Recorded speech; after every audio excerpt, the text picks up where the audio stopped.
రోజు నుండి మీరు ఏం ఫాస్ట్ చేయాలంటే, ఉపవాసం ఏం చేయాలంటే, నెగిటివిటీ ఫాస్ట్. ప్రతికూలమైన ఆలోచనల నుండి ఉపవాసం ఉందాం. ఇది నిజంగా మన జీవితాన్ని ఎంతగానో మారుస్తుంది. ఒక షిఫ్ట్ తెస్తుంది, ఒక రూపాంతర అనుభవం, ఒక ట్రాన్స్ఫర్మేషన్ మనకు కలుగజేస్తుంది. నేను ఈ రీతిగా నేను ఆలోచించను. ఈ న్యూస్ చూడాలనే ఆసక్తి నాకు ఎక్కువ ఉంటుంది. I want more more more అంటూ ఉంటారు. నాకు ఇంకా కావాలి, ఏ న్యూస్ జరుగుతుందా.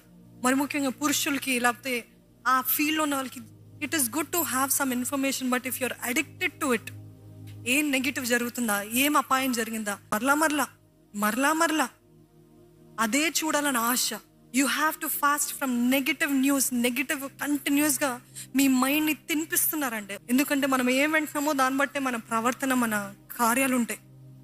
దాని తర్వాత ఈ సోషల్ మీడియాలో నెగిటివిటీ బట్టి మీ స్నేహితులో, మీ స్నేహితురాల్లో, లేకపోతే మీ బంధువులో మంచిగా వేరే కంట్రీకి వెళ్ళారు, చక్కగా ఎంజాయ్ చేస్తున్నారు. మీరు అది చూసిన వెంటనే మీకు ఏమనిపిస్తుంది? చూడు, పక్కర్లేదు కదండి, మాకు డబ్బులు లేవన్నారు, ఇప్పుడేమో ఫారెన్ ట్రిప్స్ ఎంజాయ్ చేస్తున్నారు, నాగతి ఏంటి ఇట్లా, ఇప్పుడు చూసిన ఈ భార్య, ఇప్పుడు చూసిన ఈ భర్త, ఇప్పుడు చూసిన ఇదే రొటీన్ ఏంటి. ఆ సోషల్ మీడియా చూసే కొద్ది ఏమనిపిస్తుంది? నేను లెఫ్ట్ అవుట్, నన్ను వదిలిపెట్టారు, నా జీవితం బాగాలేదు, వారందరి జీవితాలు అబ్బా ఏం ఎంజాయ్ చేస్తున్నారు, ఎంత సంతోషంగా ఉన్నారు, నా జీవితం చూడు ఎట్లా ఉందో. న్యూస్ ఒకటి, సోషల్ మీడియా ఒకటి, ఇంకోటి యూట్యూబ్ అడిక్షన్స్ చాలా మందికి ఇక్కడ ఉంది. నేను చేతులు ఎత్తమని అడిగాను. కొంతమందికి ఏంటంటే వాక్యాలు చూసే అడిక్షన్ కూడా ఉంటుందండి.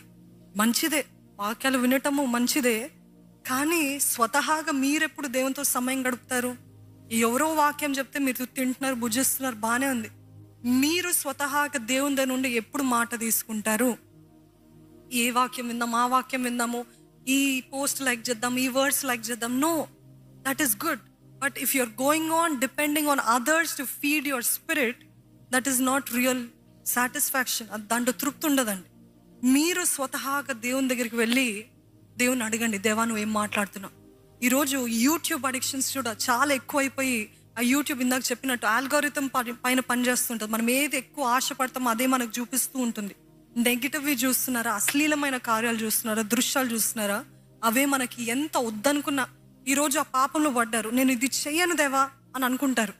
కానీ మీరు నిన్న హిస్టరీలో దేవుడు మన హిస్టరీ దుడిచివేస్తాడు, కానీ యూట్యూబ్ మాత్రం మన హిస్టరీ దుడిచివేదు. అవునా?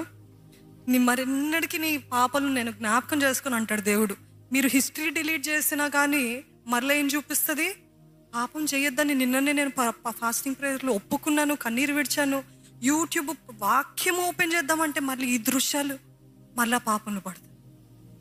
అది అపవాది వాడే ఉపకరణాలు, ఇవన్నీ టూల్స్, సాధనాలు మనల్ని మళ్ళా గిల్టీ కాన్షియస్, అపరాధ భావంలోకి నడిపించడానికి, మనం మరలా పాపంలో పట్టడానికి సాధనంగా వాడుతుంది. అందుకనే ఎక్కడైనా ఎక్కువగా ఆకర్షించబడుతున్నారంటే వాటి నుండి దూరంగా ఉండండి. ఇంకా ఎవరి నుండి ఫాస్ట్ చేయాలి తెలుసా అండి?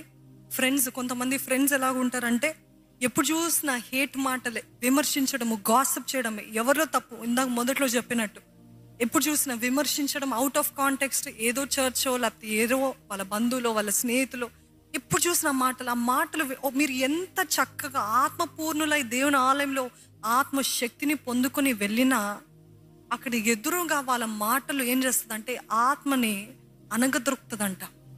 మనం నేర్చుకున్న ఆ మాటలన్నీ కూడా అనగదొరుకుతాయంట. కాబట్టి అటువంటి స్నేహితులు, అటువంటి బంధువులు, అటువంటి ఫ్యామిలీ మెంబర్స్ ఉన్నప్పటికీ ప్రేమించండి, కానీ కొంచెం బౌండరీస్ పెట్టుకోండి, సరిహద్దులు పెట్టుకోండి.